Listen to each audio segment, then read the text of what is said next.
अस्सलाम वालेकुम, welcome to maths fun online academy. This is Mashooq Ali, your maths teacher.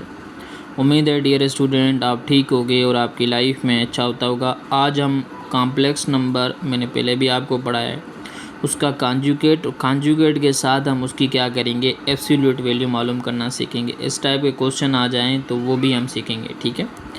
तो हमारे पास पहला क्वेश्चन है 5 + 4 आयोटा। ये हमारे पास एक कॉम्प्लेक्स नंबर है। कॉम्प्लेक्स नंबर की डेफिनेशन क्या है? Combination of real part and imaginary part is called real number. Complex number में पहला जो पार्ट होता है वो रियल होता है, दूसरा जो पार्ट होता है वो इमेजिनरी पार्ट होता है, ठीक है।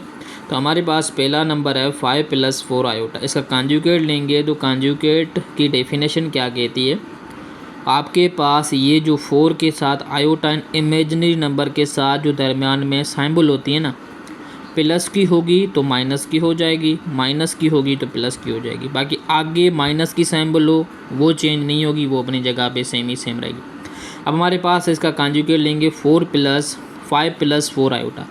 तो कॉन्जुगेट बराबर 5 सेम ही सेम लिखेंगे, ये हमारा प्लस चेंज हो जाएगा माइनस में, -4 आयोटा। मतलब इसका कॉन्जुगेट क्या हुआ? 5 + 4 आयोटा का कॉन्जुगेट 5 + 4 आयोटा का कॉन्जुगेट क्या हुआ? 5 - 4 आयोटा, ठीक है। उम्मीद है ये भी आपको समझ में आ गया होगा। और जब कॉन्जुगेट लेने के बाद अब क्या करना है, हमें एब्सोल्यूट वैल्यू मालूम करना है, इसका मॉड्यूलस का फार्मूला क्या होता है? मॉड्यूलस का फार्मूला होता है modulus z = radical a² + b²। हमारे पास a की वैल्यू क्या है? a की वैल्यू 5 है, तो हमने 5 के ऊपर स्क्वायर दे दिया, प्लस फार्मूला का b की वैल्यू क्या है? b की वैल्यू हमारे पास 4 है, ठीक है। क्योंकि ये आयोटा है ना, जब फार्मूला में हम अप्लाई वैल्यू करते हैं तो आयोटा नहीं लिखते। b की वैल्यू 4 है तो 4 के ऊपर स्क्वायर दे दें। 5 का स्क्वायर क्या होता है? 25, और 4 का स्क्वायर क्या होता है? 16। 25 और 16 कितने हुए? 41। रेडिकल 41 आपका जवाब आ गया पहले क्वेश्चन का। अब क्वेश्चन नंबर 2 है -1 + 7 आयोटा। इसका कॉन्जुगेट लेंगे तो कॉन्जुगेट क्या होगा? कॉन्जुगेट -1 - 7 आयोटा, क्योंकि प्लस की सिंबल माइनस में चेंज हो जाएगी। -1 तो सेम ही सेम रखेंगे, ये प्लस का 7 आयोटा कॉन्जुगेट जब लेंगे तो माइनस का 7 आयोटा हो जाएगा। तो हमारे पास कॉन्जुगेट हो गया। अब एब्सोल्यूट वैल्यू मालूम करने जा रहे हैं, तो ए की वैल्यू हमारे पास क्या है? -7, और बी की वैल्यू हमारे पास क्या है? -7 आयोटा। क्योंकि फार्मूला में आयोटा नहीं रखते, तो ए की वैल्यू हमारे पास क्या है? -1 के ऊपर स्क्वायर दे दिया, प्लस बी की वैल्यू हमारे पास क्या है? 7, इसके ऊपर स्क्वायर दे दिया। स्क्वायर है, माइनस का सिंबल ख़त्म हो जाएगा, 1 का स्क्वायर 1 ही होता है, प्लस सिंबल सेम ही सेम दी, 7 का स्क्वायर क्या होता है? 49 और 1 कितने होते हैं? 50। रेडिकल का 15 की एलसीएम आप लोगे, ठीक है। तो हमारे पास जवाब क्या आ जाएगा?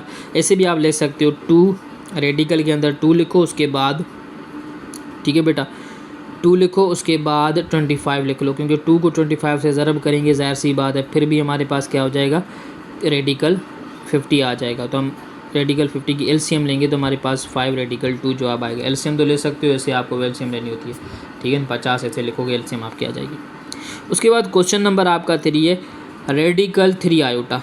अब ज़ाहिर सी बात है, कॉम्प्लेक्स नंबर में 2 नंबर होते हैं, पहला रियल पार्ट होता है, दूसरा इमेजिनरी पार्ट होता है। यहाँ तो हमारे पास सिर्फ इमेजिनरी पार्ट दिया हुआ है, तो हम क्या करेंगे? ऐसे बनाएंगे 0 जब हमारे पास एक नंबर दिया हो ना, तो हम क्या करते हैं? 0 + 3 रेडिकल 3 आयोटा। अब हमारे पास क्या हो गया? 0 + रेडिकल 3 आयोटा, ये हमारा कॉम्प्लेक्स नंबर होगा। इसका हम क्या लेंगे?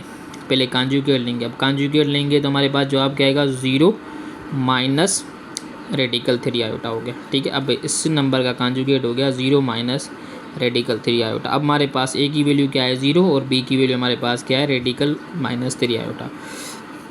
तो एब्सोल्यूट वैल्यू फार्मूला हमारे पास क्या है? ए की वैल्यू 0 के ऊपर स्क्वायर दे दिया, प्लस फार्मूला का, बी की वैल्यू हमारे पास क्या है? Radical 3 iota. तो रेडिकल 3 दे दिया, आयोटा नहीं लिखते फार्मूला में, स्क्वायर और रेडिकल से कैंसिल हो गया, यहाँ क्या बच गया? 3 हमने सेम भी सेम लिख लिया।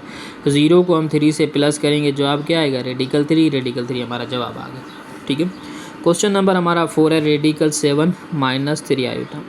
इसका कॉन्जुगेट लेंगे तो हमारे पास जवाब क्या आएगा? रेडिकल 7 + 3 आयोटा हमारा जवाब हो गया, क्योंकि इसका कॉन्जुगेट ले लिया। अब हम क्या करेंगे? इसकी एब्सोल्यूट वैल्यू मालूम करेंगे। एब्सोल्यूट वैल्यू का फार्मूला क्या होता है? a² + b²। ए की वैल्यू हमारे पास क्या है? रेडिकल 7, इसके ऊपर स्क्वायर दे दिया, प्लस बी की वैल्यू हमारे पास क्या है? -3, इसके ऊपर स्क्वायर दे दिया, सही है।